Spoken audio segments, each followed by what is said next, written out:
Now, I don't want to freak you out, but something bizarre has erupted in the depths of space. It was an explosion brighter than billions of suns. But the real mystery is that it doesn't match anything astronomers have ever seen. Usually, cosmic events like this follow familiar patterns, but not this one. It's a cosmic anomaly. This strange cosmic explosion has left astronomers totally baffled. It could be a super rare event where everything lines up just right, or it could be something completely new, never seen before. This event was first detected by an X-ray space telescope called the Einstein probe on April 8, 2024. It first appeared to be a regular gamma-ray burst. Those typically give off incredibly bright X-rays. But could the answer really be so simple?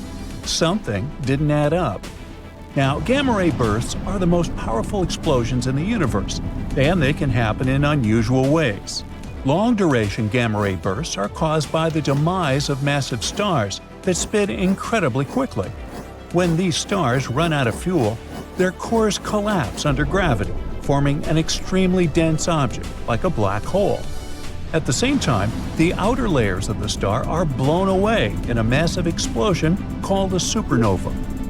Gamma-ray bursts are followed by jets. Those are twin beams of material shooting out from opposite sides of the collapsing object. They're super fast, moving at nearly the speed of light. These jets appear brighter if they're pointed directly at us. It's like how a flashlight beam is brightest when it's aimed straight at you rather than at an angle. Now back to our unusual cosmic explosion. Remember me telling you something wasn't adding up? Hey, it was just 45 seconds ago. Well, the problem was that when multiple telescopes observed this event in different wavelengths – ultraviolet, optical, near-infrared, radio, X-rays, gamma rays, you name it – it didn't match any known type of event. The most likely explanation, according to current research, is that this explosion is the result of a white dwarf star being torn apart by a medium-sized black hole. And still, it's not so simple. Now, black holes are areas in space where gravity is so strong that nothing, not even light, can escape. That's why they're called black holes. It's believed that stars with at least 3 times the mass of our Sun can collapse under their own gravity once they run out of their stellar fuel. When a star has so much mass packed into such a small space, its gravity becomes so powerful that it forces everything, including atoms, to squish together. This intense density leads to the formation of a black hole. So, when a white dwarf star is torn apart by a medium-sized black hole, it results in a high-speed jet of material that can be aimed directly at Earth. So, could this space disaster be the reason behind our mysterious event? Unfortunately, even though it ticks some boxes for several types of phenomena, including the one involving a white dwarf, it still doesn't fit all the criteria for any of them. The event's short duration and high luminosity are hard to explain using any scenarios we can produce. So, does it mean we have come across something completely new? The universe is full of energetic flashes caused by outbursts from stars and black holes, supernova explosions, stars being eaten by black holes, and other cosmic events. Astronomers usually figure out what these events are by analyzing their duration, frequency, source, and the specific combination of wavelengths they emit. Here, I just have to say a few words about the instrument that discovered the space anomaly. The Einstein probe is an X-ray space telescope project led by the Chinese Academy of Science in collaboration with the European Space Agency and the Max Planck Institute for Extraterrestrial Physics. That's a mouthful.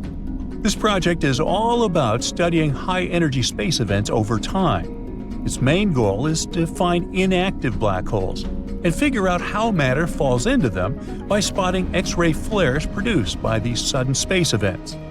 The Einstein probe also hopes to catch the electromagnetic signals from events that cause gravitational waves, like when neutron stars merge. It also keeps an eye on the whole sky to spot all kinds of space explosions and track already known changing X-ray sources. After the Einstein probe detected that ultra-bright space flash, the event was also observed by a few other ground-based and space telescopes, including the Nuclear Spectroscopic Telescope Array, SWIFT, Gemini, Keck, Dark Energy Camera, Very Large Array, Australia Telescope Compact Array, and Neutron Star Interior Composition Explorer. That's a bigger mouthful.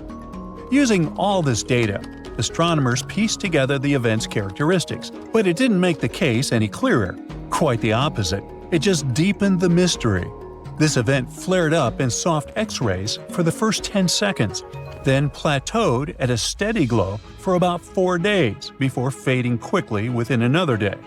This is much longer than typical gamma-ray bursts, which usually last from a few milliseconds to several hours. But it was still not long enough to fit into other known categories. The event's brightness in X-rays was also unusual. It was too bright for some types of phenomenon, but not bright enough for others. The most puzzling part is that the Very Large Array didn't detect any radio emission from the source when it was observed 11 days, 158 days, and 258 days after the initial flare. And normally, when something this bright in X-rays lasts for this long, it's usually associated with a luminous radio counterpart. But in this case, no radio signals were detected, which is very strange and adds to the mystery.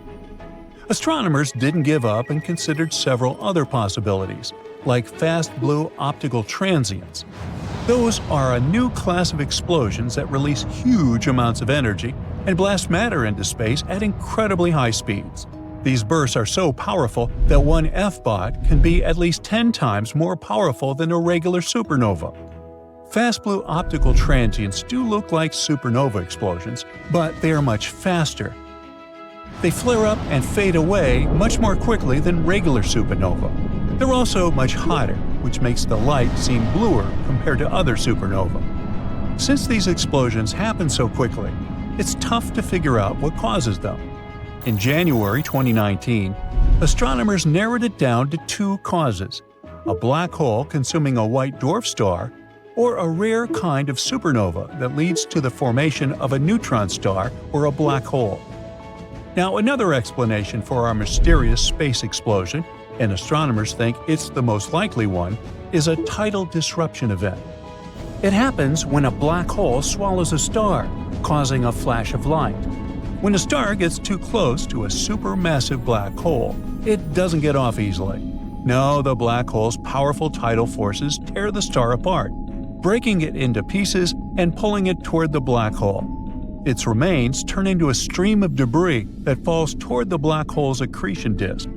However, before the debris settles into the disk, it overshoots the black hole in an elliptical path, only to be pulled back in. At one point in this path, the debris collides violently with other parts of the star being pulled in, and that's when we start to see the first bursts of emissions. In some rare cases, tidal disruption events create huge jets of material that shoot out from the black hole's poles. If these jets happen to point directly at Earth, we can see the signature of the event. It often looks like an intermediate mass black hole eating a white dwarf star. However, there should still be some radio emissions coming from the jet of a tidal disruption event. The reason none have been detected yet might be that the event was likely observed too early. Previous studies suggest that it can take hundreds or even thousands of days for the jet material to slow down enough to start sending out radio signals. If future observations pick up radio emissions, it could help solve the mystery. But if there are no signals, it might mean it's a very unusual gamma-ray burst or something completely new that we haven't seen before. Have you heard about Planet 9? No, not Pluto. We're talking about something lurking on the outskirts of the solar system. A mysterious planet that exists in our solar system that we haven't yet discovered. We've been looking for it for years, but finally, it seems like scientists found a key to solve this mystery. Planet 9 is a hypothetical planet. Astronomers have been on the hunt for it for quite some time now. But it's so elusive that they've only been able to piece together a few details about its potential characteristics. One thing we do know is that Planet 9 has to be a massive world, possibly up to 10 times the mass of Earth. That's one big planet. It's also thought to be a distant wanderer, hanging out somewhere between Neptune and Pluto. Some scientists think that Planet 9 might actually be a mini Neptune with a thick, gaseous atmosphere and a rocky core. Others speculate that it could be an icy world with a solid, frozen surface and a thick layer of hydrogen and helium gas. Of course, since we haven't actually found Planet 9 yet, we can't say for sure what it's like. We're not even sure that it even exists. Some say it's just a myth, like the Tooth Fairy or the Easter Bunny, but others are convinced that it's out there somewhere.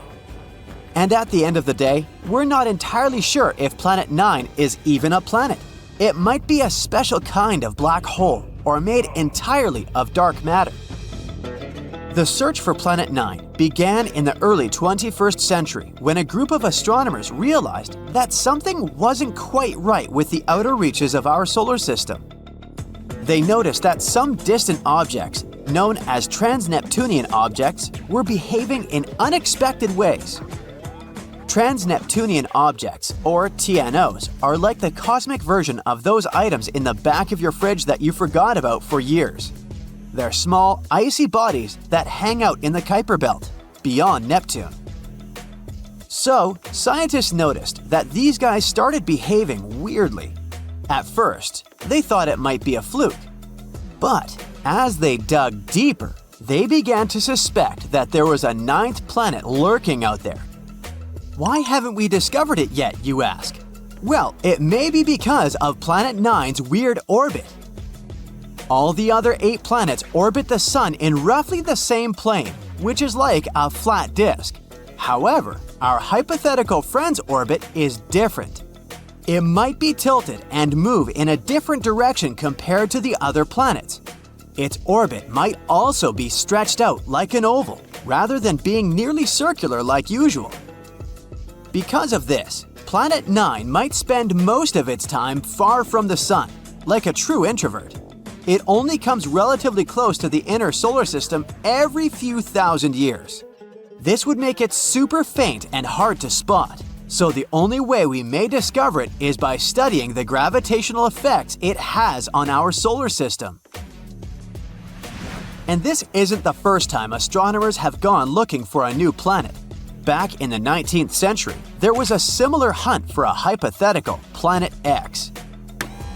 But this time, they were armed with much better technology and a much better sense of humor.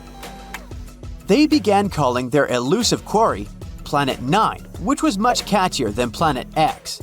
They even came up with a hashtag for the search, Pluto Lives. It was a reference to the fact that Pluto had been kicked from the planet gang and some astronomers were eager to find a new planet to take its place. But the search for Planet 9 has been no easy task. It's like trying to find a lost sock in the laundry basket the size of a football stadium. It's so far away and so faint that even the most powerful telescopes can't see it. Instead, astronomers have had to rely on indirect evidence, like the strange orbits of TNOs, to try to figure out where it might be. Some scientists have even supposed that it might be a wandering rogue planet, which would explain why it's so hard to find.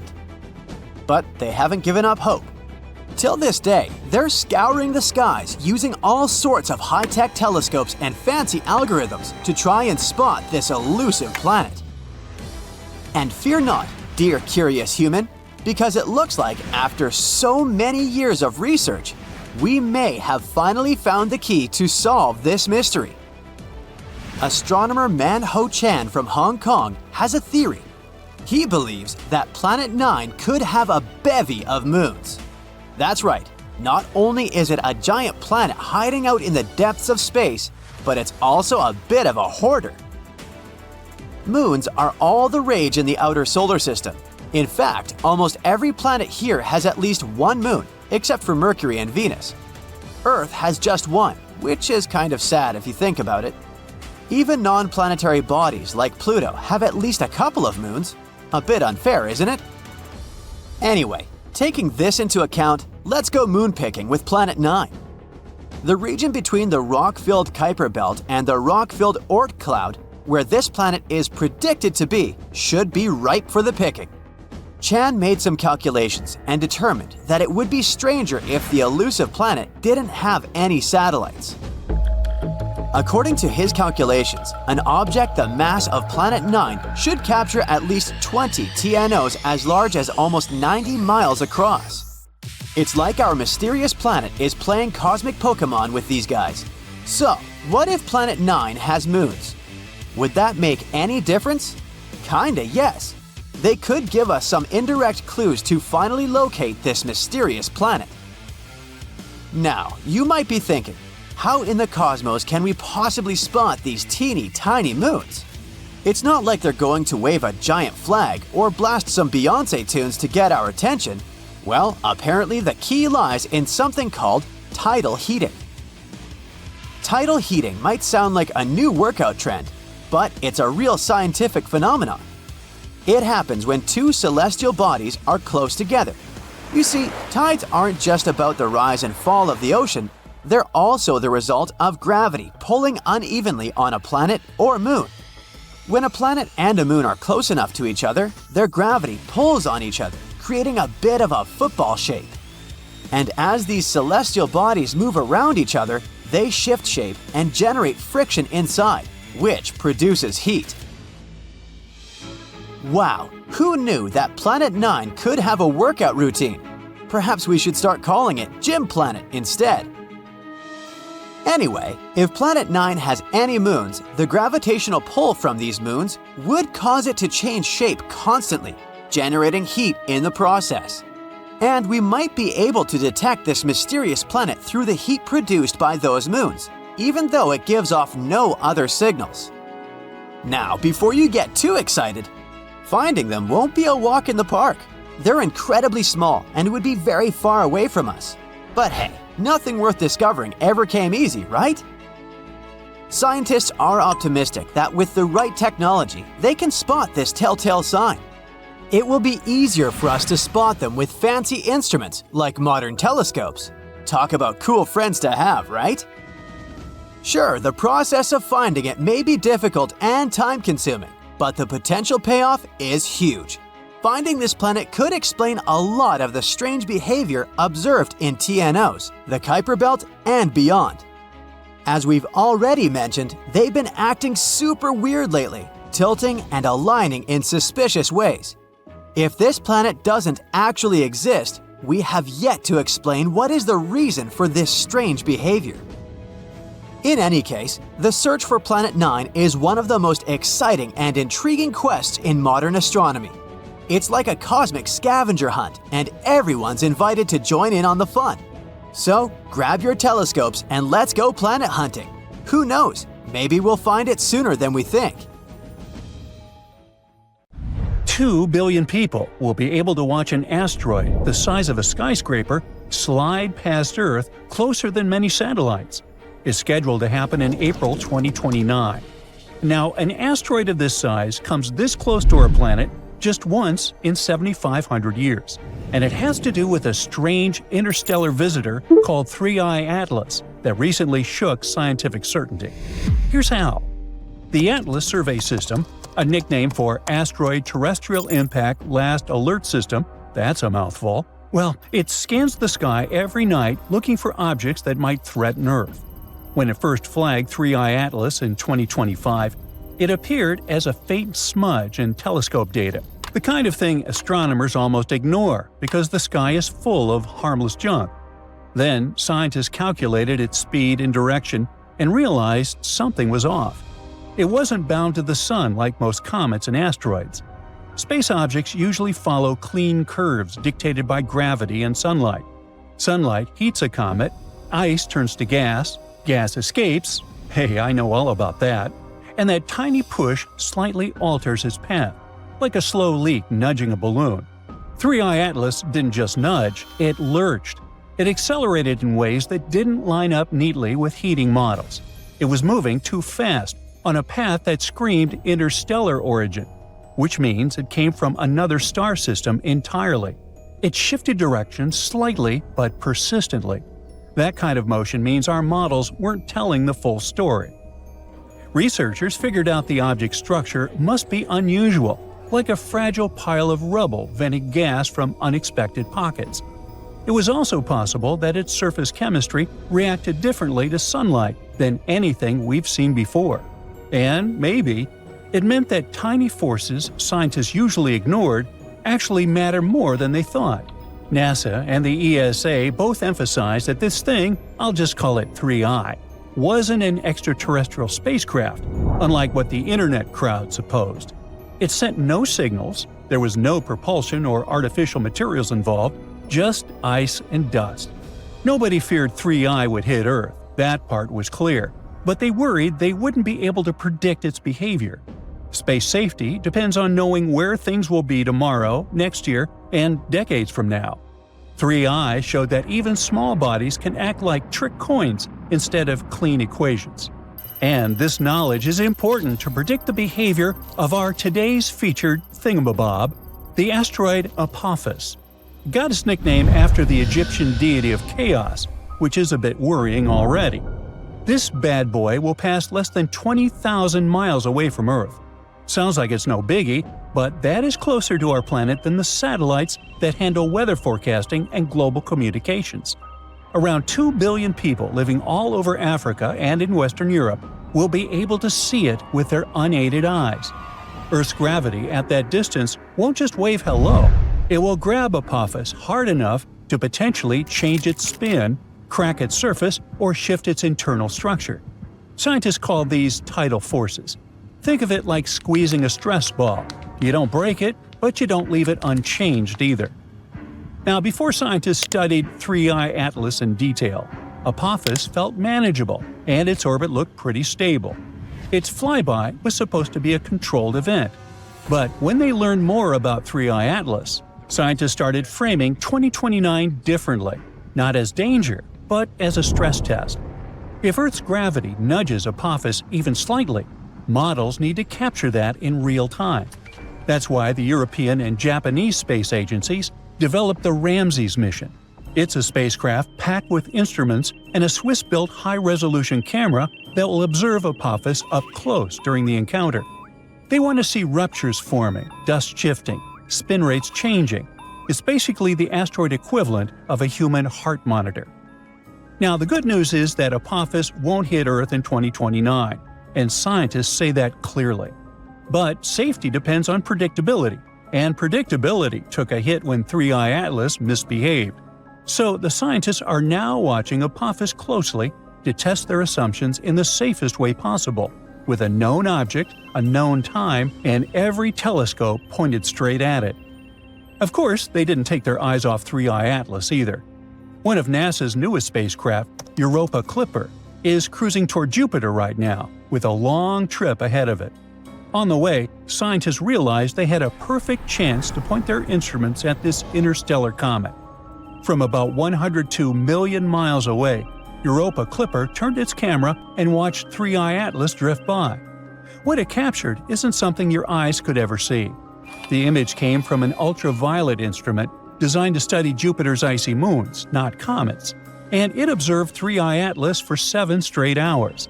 Ultraviolet light reveals gases and elements that stay completely invisible in normal photos. It's a way for scientists to see the comet's chemistry in action instead of just its shape. That glowing cloud around the comet, called the coma, tells us what's escaping from the ice as sunlight hits it. By studying how those gases spread and move, scientists can learn what 3I Atlas is made of and how active it really is. Now, so far, scientists have had a chance to find some pretty unusual things about its chemistry. Radio telescopes in the Atacama Desert locked onto the comet and picked up clear signals from methanol and hydrogen cyanide. These two molecules that sound boring and somewhat deadly until you realize they sit right at the entrance ramp to life chemistry. These weren't tiny traces either. 3I Atlas pumped out methanol at levels that jumped sharply as it approached the sun. They spiked right where water ice starts to vaporize. Compared to most comets humans have ever measured, this thing came loaded. Its methanol to hydrogen cyanide ratio landed among the most enriched values ever seen. This doesn't mean that 3I Atlas carries life, or bacteria, or anything even remotely alive. But these molecules matter because chemistry doesn't jump straight from rock to organism. Life, at least the kind we understand, builds itself step by step. Hydrogen cyanide plays a key role in forming amino acids, the Lego bricks of proteins. Methanol acts like a chemical multi-tool that helps assemble more complex molecules, like sugars, and the precursors to DNA and RNA. On 3I Atlas, methanol made up about 8% of its vapor, and that's roughly 4 times what we usually see in solar system comets. Another cool part is where these ingredients for life came from. 3I Atlas formed around another star, inside another planetary system, under conditions we can only guess at. And yet, it shows up carrying the same basic toolkit that life on Earth relies on. That lines up with an old idea scientists have kicked around for decades. Comets and asteroids might act like delivery trucks, scattering water and organic molecules across young planets. Earth may not have invented its chemistry from scratch. It may have inherited it. Now, before 3I Atlas, we had only confirmed 2 interstellar visitors, Oumuamua in 2017 and 2I Borisov in 2019. Oumuamua freaked everyone out because it didn't look like a normal comet at all. It had no obvious tail, showed weird acceleration, and was of a cigar-like shape. So the internet went wild with crazy extraterrestrial theories. Borisov felt like a relief by comparison. It behaved exactly how a comet should, growing a coma, releasing gas, and cruising through the solar system without drama. Some people feared Borisov could collide with Earth or disrupt planetary orbits. But it flew by smoothly, boring even, like a guest who followed every house rule. Borisov reassured scientists that interstellar objects could be predictable. 3I Atlas shattered that calm and showed us they could quietly undermine confidence without causing harm. Apophis now stands as the ultimate test run. Scientists already know it won't hurt us, but then again, the examples of interstellar visitors show how little we actually know about them. It indicates that space has its own, mostly unknown rules, is highly hostile to human life, and it's not very polite either. It doesn't announce surprises in advance, and the better we know about it, the better we can be prepared for these surprises. Now, if Earth were the size of a nickel, Neptune would be about as big as a baseball. That's impressive, but it's nothing compared to the giant 9th planet that might be hiding out there. Now, our Planet 9's discovery saga might have finally come to an end. Turns out, the problem wasn't where we were looking, but how. And researchers might have just made the biggest solar system discovery in decades. You see, the idea of finding a planet beyond Neptune has been around for years now. I know, back in school, you probably learned that the 9th planet was Pluto. But forget about Pluto. It's been demoted to a less fancy category since 2006. What I'm talking about is the Planet 9, a hypothetical giant planet that could be our cosmic neighbor. We've never actually seen it, but scientists are pretty sure it's out there somewhere, hiding in the outer solar system. To explain why they think that, we need a sheet of paper. Hey, here's one. We place a coin on it, and suddenly, it starts to move. Unless we're talking about some kind of superpower, there's no way this coin is moving on its own, right? So, you figure someone must be on the other side, holding a magnet and moving it around. You can't see the magnet, but it explains why the coin is moving. That's kind of what's happening with Planet 9. We can't see it, we can't prove it, yet, but its existence could explain the strange movements we see out there in space. For example, the planets in our solar system orbit on a flat plane that's tilted about 6 degrees relative to the Sun. But why 6 degrees? Well, no one really knows for sure. Some scientists think those orbits might be slightly tilted because of the pull of a 9th planet. Its existence could also explain the unusual paths of smaller objects in the distant Kuiper Belt, a region full of icy debris that stretches far beyond Neptune's orbit. Back in 2016, researchers from Caltech published a study about Planet 9. They suggested it could have a mass about 10 times that of Earth and follow a highly elongated path. It's a scientific way of saying it takes forever to make one trip around the Sun. Because of that, it would be located in the outer solar system, far, far away. It would orbit the Sun about 20 to 30 times farther out than our most distant planet, Neptune. According to scientists, Planet 9 would take up to 20,000 Earth years to complete just one full orbit around the Sun. Since it's crazy far out there, it's almost impossible to see it. So, as cool as this hypothesis sounds, we've never found solid evidence that Planet 9 actually exists. But we might be pretty close. In May 2025, a team at National Tsinghua University might have made one of the most exciting solar system discoveries ever. Alright, so there's a hypothesis that Planet 9 hasn't been discovered yet because we haven't been using the right method. This new study raises an interesting question. What if Planet 9 actually looks brighter in infrared light than it does in visible light? Let me explain. Scientists have been trying to spot Planet 9 by its reflected light. But here's the problem. To spot it in visible wavelengths, sunlight would have to travel all the way out to Planet 9, bounce off its surface, and then travel all the way back to Earth. If a Neptune-sized planet were about 10 times farther away than Neptune, it would look about 10,000 times fainter. But a planet's own thermal radiation, its heat, only has to make a one-way trip. So in infrared light, Planet 9 would only be about 100 times fainter. That's why it makes more sense to look for it using space-based infrared telescopes. And that's the idea behind this new study. The team started digging through archives, searching for old infrared sky survey data, and they pulled it from two main sources. First, IRIS, a satellite launched in the 80s that scanned the sky for almost a year.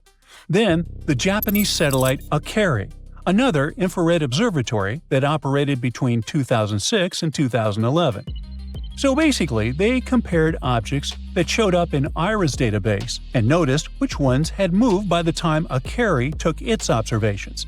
And by doing that, the researchers found something incredible, an object that might just be our long-lost ninth planet. Because if something moves, it could be a planet orbiting the Sun, right? And yeah, they did find some celestial objects showing tiny movements.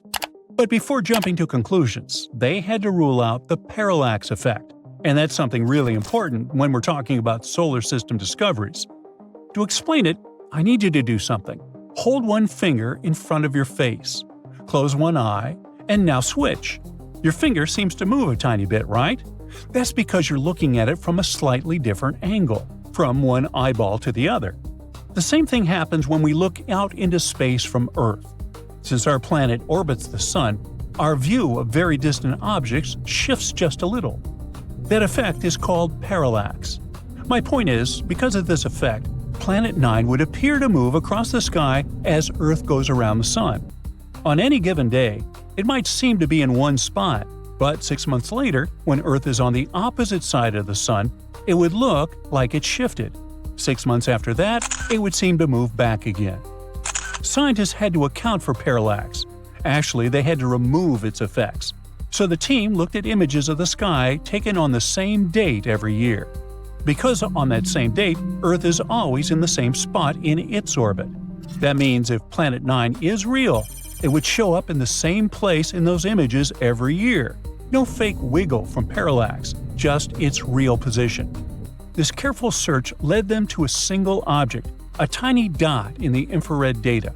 This strange little spot had moved slightly along its orbit around the Sun over the 23 years between Iris and Akari. Wait, could that be it? Did astronomers just confirm a hidden planet? Well, maybe. But don't get too excited. The data we have on its motion over that time is not enough to figure out its full orbit. So, for now, we still can't say for sure if this mysterious object is really Planet 9. It's definitely a strong candidate, though. Based on how bright the object appears, the team estimates it could be pretty massive, and that came as a big surprise. You see, previous NASA research ruled out any Jupiter-sized or Saturn-sized planets hiding out there, but a smaller world would have gone undetected. So the scientists were looking for something just a bit bigger than Earth. But it turns out this mysterious planet might be more massive than Neptune. Now that they've discovered Planet 9, supposedly at least, the plan is to keep tracking it and collecting new data. But don't think the road ahead will be easy. Because since the Akari satellite spotted it for the first time, that object didn't just sit still. It's been moving slowly through space ever since. So now scientists need to use regular telescopes on Earth to look for it again. And here's the tricky part. They're not exactly sure where it moved to, so they have to search a pretty big patch of the sky. And so far, no matching object has been found. Whether this really turns out to be the Planet 9 discovery or not, only time will tell. For now, its existence is still up for debate. But with powerful new technology on the way, like NASA's Nancy Grace Roman Space Telescope, astronomers are more determined than ever to uncover the truth. And if Planet 9 really is out there, hiding in the cold, dark edges of our solar system, it's running out of places to hide. Whoosh! Debris runs through outer space all the time, often heading towards our planet. We're mostly not aware of it. Most of that debris burns up when it enters our atmosphere anyway. We do get to enjoy the bright blaze in the clear night sky because, from time to time, we see it as fleeting meteor showers. But sometimes, a meteorite is tough enough to survive the atmosphere and large enough to leave a remarkable spot on our planet. We're talking about what often looks like nearly circular excavated holes. Nestled in the Colorado Plateau in northern Arizona, Barringer Crater is a rimmed pit in the shape of a bowl we also call Meteor Crater. It's relatively young since it formed only 50,000 years ago. There was this enormous iron meteor that hit at eye-watering speeds of up to 26,000 miles per hour. It exploded so hard that the meteorite excavated an amazing 175 million tons of rock. Daniel M. Barringer first identified this crater. He strongly believed the pit was a result of a meteor hitting our planet, but not many scientists believed him. Barringer spent a couple of years investigating this crater to prove his theory. Not just that, he also hoped to find some of the valuable metal content, but a major part of this once pretty large meteorite would have been destroyed during the collision. Kali Crater. At first, it seems like you're looking at a nice swimming pool. But 7,500 years ago, another meteorite headed towards the Earth. While passing by through our planet's atmosphere, it fell apart and hit our planet in fragments. That's how Kali Meteorite Crater Field formed. A group of 9 meteorite craters in the Estonian village of Kali. That's located on one of the country's islands. The largest crater ended up being 360 feet wide and 72 feet deep. The rest of the 8 smaller holes are located right around the main one. It's a tourist attraction today. But imagine how panicked our prehistoric ancestors that lived there must have felt while watching these gigantic rocks fall from the sky. Also, there's a chance the surface of this island was covered in forest. But it all probably burned down during the impact. South Africa has its own gem too, Fort Crater, the largest and the oldest one in the world. More than 2 billion years ago, a meteorite with a diameter of 6 miles struck our planet close to today's Johannesburg, South Africa. This impact was nearly twice as powerful as the one that made the dinosaurs go extinct. Almost right after the meteorite hit the ground, the crater formed. The hole shallowed and widened as the rock below began to rebound. Plus, its walls collapsed. The meteorite that hit this spot was probably 6 to 9 miles in diameter. If a celestial object that hit the Earth is bigger than 0.6 miles, it could have effects on the global level. So this one probably caused fires across the world. Also, enormous amounts of dust probably ended up in the atmosphere, which changed the climate for months, maybe even years. Lonar Crater is an astonishing spot in southern India, discovered almost 200 years ago. The pit lies within a large plain of basaltic rock left over from violent volcanic eruptions in this area, which happened 65 million years ago. Scientists even thought it was a volcanic crater at first, but soon They realized it was the result of a strong meteor impact up to 50,000 years ago. Look how specific basaltic rock is. And Lunar Crater is the only one formed in such a type of rock. There are trees all across the lower crater hills. And you can find a couple of interesting species over there, such as chinkra, peafowl, and gazelles. Plus, you can see many migratory birds flocking to the lake in the cold winter months. Yup, there's a lake there, and it's both alkaline and saline. In 2020, it surprised the local people because it changed its color to a rosy pink. It seemed unusual at first, but then scientists discovered such a specific color was the result of a growing population of a specific type of salt-loving microscopic organisms that produce such a pink pigment. This place is important for Indian mythology too, which is why there are multiple temples around the edge of the crater. Here's something really remarkable. The Rias crater contains an entire town within its inner ring. It's a small town in Germany. You can see the full result of this impact only from the air. The town walls highlight the inner ring of this crater that's about 0.6 miles, 1 kilometer, in diameter. Those are probably the dimensions of the meteorite that formed the crater. You can't distinguish the rest of it so easily since the crater has been eroded away. That means natural forces such as rain and winds have changed it. In the heart of the Ungava Plateau lies the amazing Pingualuit crater.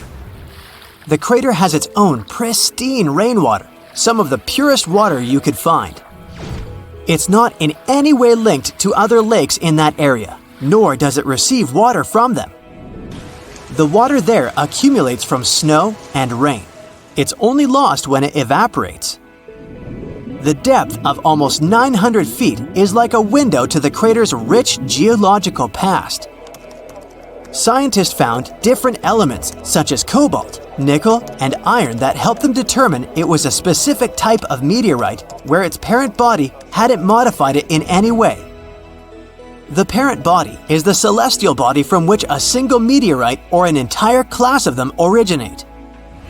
Pingualuit crater formed over 1 million years ago. There are even traces of stone set in a circular arrangement and rock shelters. People that used to live in this area would set up camps on the ridges of the crater. It was a good position for them to catch animals and stay safe at the same time. Australia is home to some of the world's most fascinating impact craters. In its western part, you can find the massive Wolf Creek crater. It's the world's second largest crater that lies on the edge of the Great Sandy Desert. More than 100,000 years ago, one meteor was most likely traveling at crazy speeds of 10 miles per second before finally slamming into the desert. Scientists discovered it in the middle of the 20th century, but local people had known about it long before that. They had many cultural stories about that crater.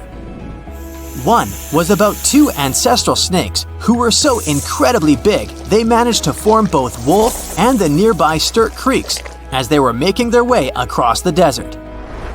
One of those giants emerged from the ground, and that's where the big crater is today. It's dangerous to climb there since rocks are pretty loose, but that's where you can see some interesting animals like brown ring-tailed dragon lizards catching insects for lunch, or Major Mitchell's cockatoo harvesting seeds from the plants that grow on the crater floor. Another must-see crater in Australia is Goss's Bluff. It lies in the heart of the continent, sandwiched between the James Range and the McDonnell Range.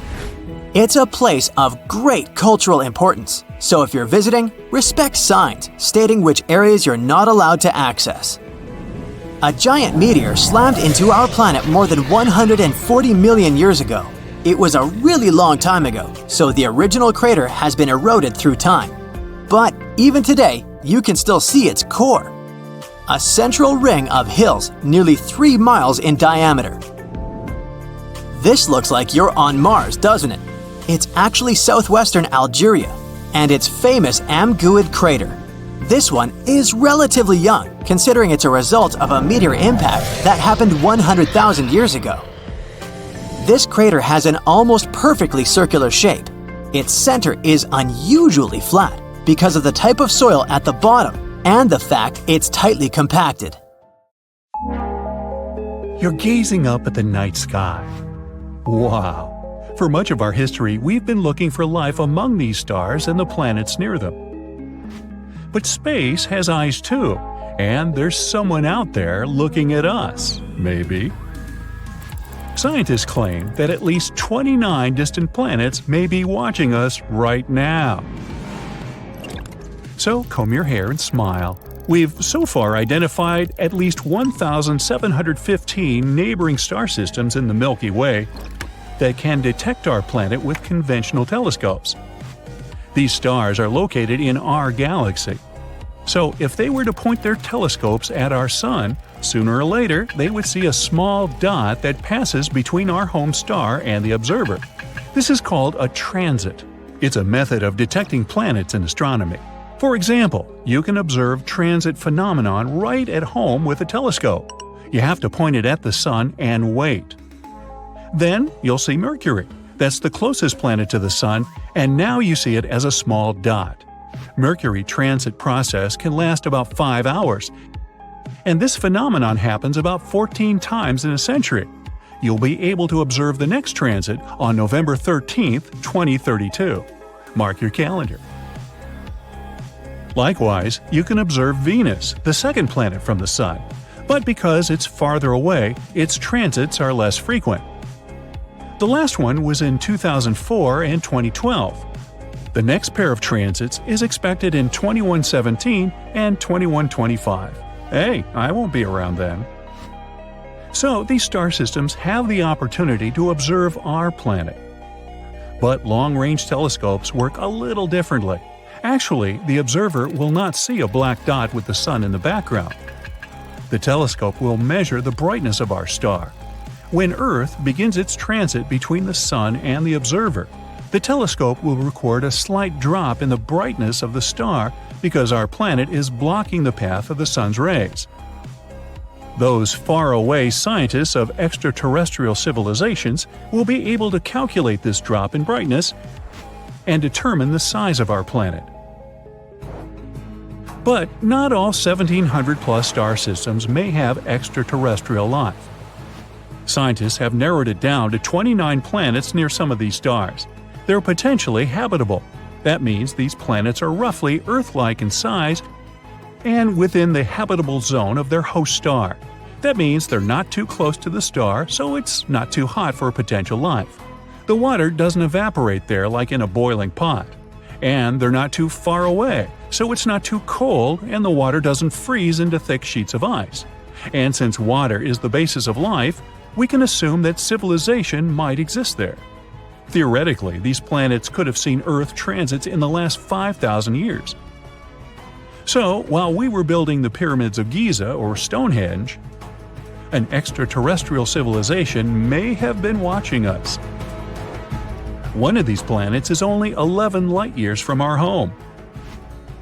Near the Ross 128 star, a red dwarf in the constellation Virgo. There's an exoplanet about twice the size of Earth and right in the habitable zone of its host star. Theoretically, the inhabitants of this planet could see Earth transit the Sun on a regular basis for 2,000 years. But about 900 years ago, the planet lost its position and can no longer continue observation.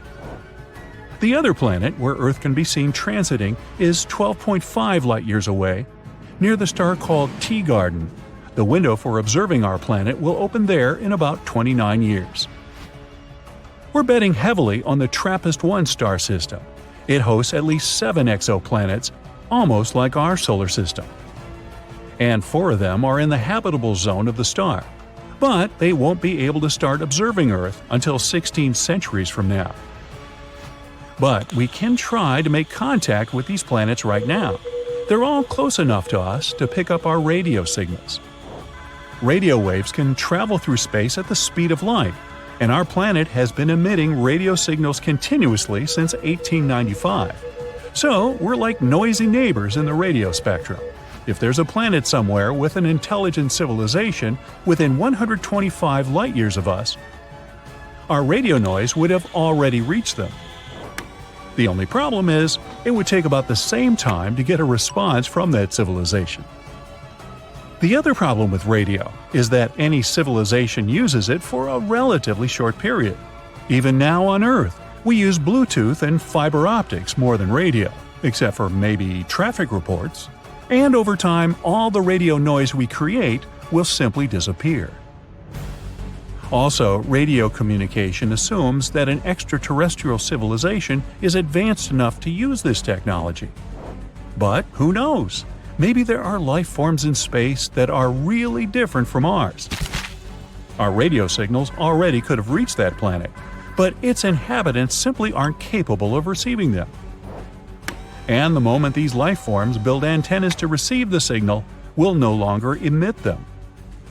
But we don't lose hope, and we even send encrypted radio signals into space to communicate with extraterrestrial civilizations. In 1974, we sent the Arecibo message into interstellar space. If some civilization can decipher it, they'll get a rectangle like this. It has all the information about humanity. At the top is our number system, then the atomic numbers, and then our DNA, which is pictured below. Then a human being itself, of course. Below is a diagram of our solar system. Earth, the third planet from the Sun, is slightly elevated. This is how the extraterrestrial civilization will understand which planet this message came from. Below is a diagram of the Arecibo radio telescope itself. Another option how to deliver a message to a distant planet is to literally send a mail delivery there. It could be a space probe. And we've already done that. These are Voyagers 1 and 2. They were launched in 1977 and are still operational. In 2012, Voyager 1 became the first ever human-made object in interstellar space. It travels to distant stars and carries a message written on a golden record. The disk contains greetings in 55 Earth languages, a lot of music from different parts of our planet. Different sounds like ocean noise, human voices, and animal sounds. In addition, there are 116 images on the record. These are pictures of people and earthly landscapes. In these pictures, there's information about the Sun and our DNA. The record case contains instructions and a needle to play the record. There's also a map of our galaxy's pulsars so that astronomers from an extraterrestrial civilization can find our solar system. The main disadvantage of sending a message this way is time. Voyager 1 will reach its first stop, the Gliese 445 star, in 40,000 years. Voyager 2 will reach the Ross 248 star in 42,000 years. And in about 296,000 years, it'll pass Sirius, the brightest star in the night sky. I can't wait. Also, an extraterrestrial civilization can detect us with calculations and formulas. All it takes is a little observation of the Sun. In star systems with planets, the host star doesn't stand still. It rotates around a small orbit.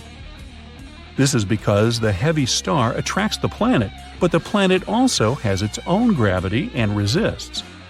This shifts the star a little and causes it to orbit around. An extraterrestrial civilization can calculate this shift of the Sun and determine the mass of the planets near the star.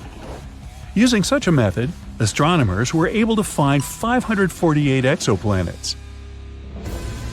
Now suppose we made contact with an extraterrestrial civilization near the closest star, Proxima Centauri. There's indeed an exoplanet there, but radiation from the host star would destroy any life forms.